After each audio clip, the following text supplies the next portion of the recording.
Porsche and Corvette have been fierce rivals on road and track for literally decades now, and today we've got two new versions, the hybrids, the Corvette E-Ray and the 911 GTS T Hybrid. So I guess we want to know which one's best, and have they fundamentally changed what they are with this new technology? I really hope not.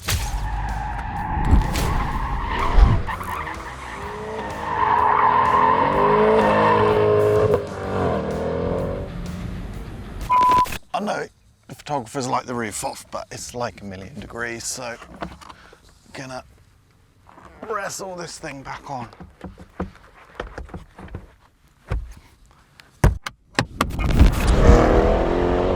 It's true that Porsche and Corvette have always come at being the definitive sports car from very different angles. Porsches are small and sophisticated and sort of efficient in the way they go about it. Whereas traditionally, Corvette has been more about displacement, of course, sort of industrial engineering, and a good helping of brute force.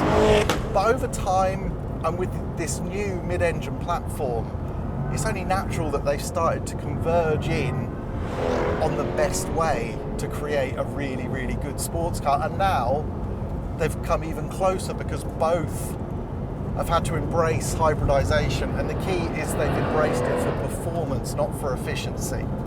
However, some things are still within our traditional frames of reference.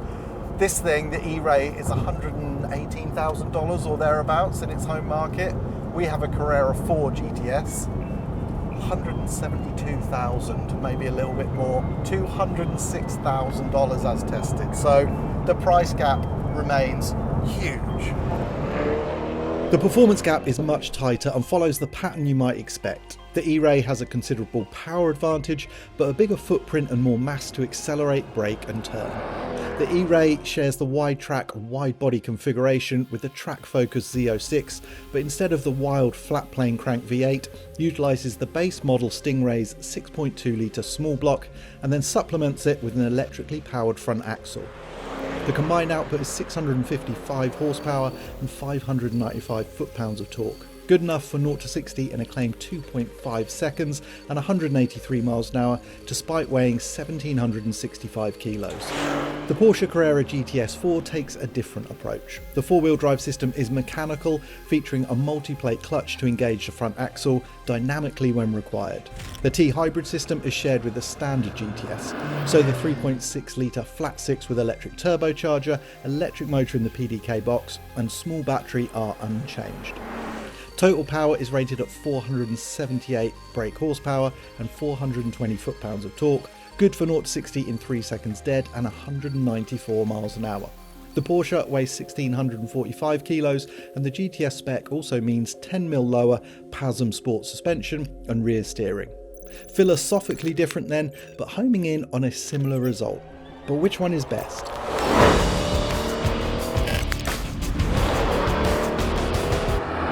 The torquey, slightly more relaxed nature of the car in general should suit the hybridization. So in one way, that's absolutely in keeping with what the Corvette's all about. But because it's got electrically powered front axle, the first four-wheel drive Corvette, you can actually have it front-wheel drive in stealth mode for a little bit, then that does fundamentally change what this car's about. I guess a lot of people, when they think Corvette, probably think a lot of grip, not a great deal of handling finesse, and a sort of simple, super oversteery, old-fashioned driving experience. In fact, the car just generally has a level of sophistication when you get in it. The interior is, I would say, an acquired taste, and there's quite a lot going on. The driving position's a little bit higher than you might think, but I love how far forward it feels like you're right over the front axle. There's a great view out, and there's a ride quality. It's got magnetic dampers, and in the lowest mode, Tour mode, it rides absolutely beautiful. There's actual clarity to the steering, and so the whole thing feels very stable, very sophisticated. But as you go quicker, they've really cleverly balanced this front axle, because I think in certain cars when you have these electrically powered front axles, they feel a little bit artificial.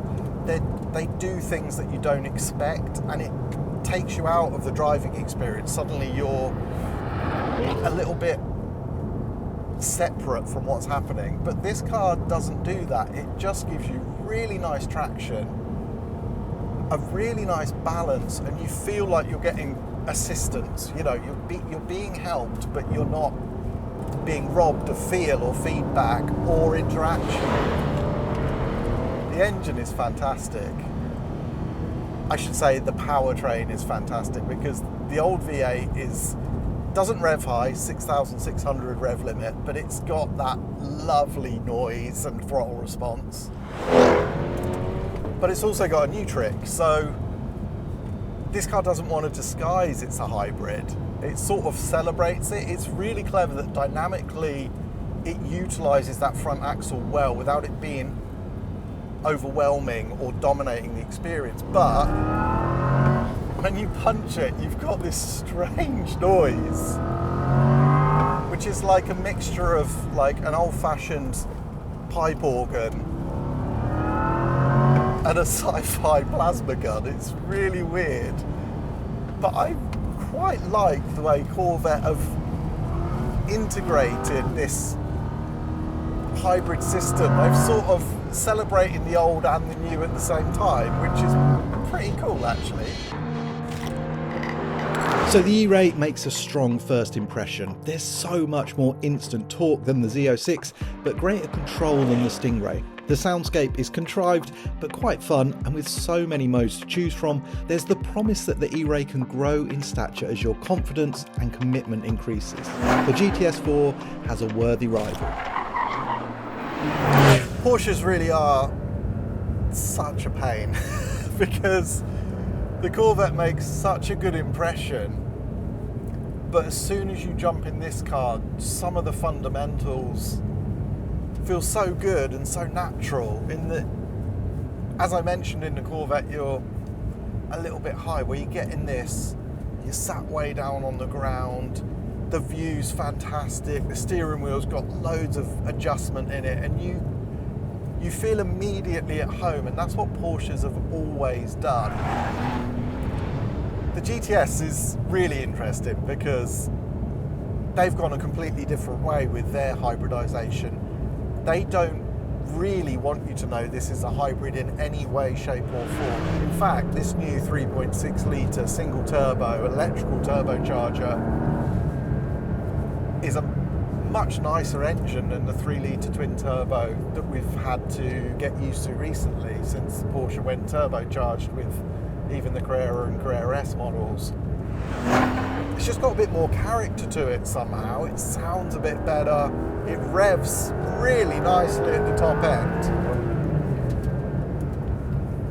And the way the hybrid system works to cut the lag is really, really clever. It doesn't feel quite normally aspirated, but it's so close. And then it's got that lovely reach at the top end, like big turbo, where the Corvette's running out of puff at 6,600 RPM. This thing's up over 7,500. And somehow Porsche have managed to make a 3.6 litre single turbo motor feel every bit as powerful and on it as a 6.2 litre V8 plus an electric motor driving the front axle with 655 total horsepower. This thing is rapid. That fundamental rightness in the driving position also translates into the dynamics. The car, the steering has more life to it. The car feels narrower, it feels lighter, and it feels a bit more up on its toes. It feels short and agile and like it wants you to tell it what to do, and it's going to respond. There's not instability here, but it's got that lovely sort of fast twitch response that you get with a slightly smaller, lighter car. So far it's advantage Porsche then, and it's because it sticks to its long practiced core qualities that it feels so intuitive and exploitable. So it's a really promising start for this car. The only question marks I have is if I ramp everything up, turn everything off, and start extracting all of that lovely performance, is it going to come with me, or is it going to give me very clear messages that I should slow down?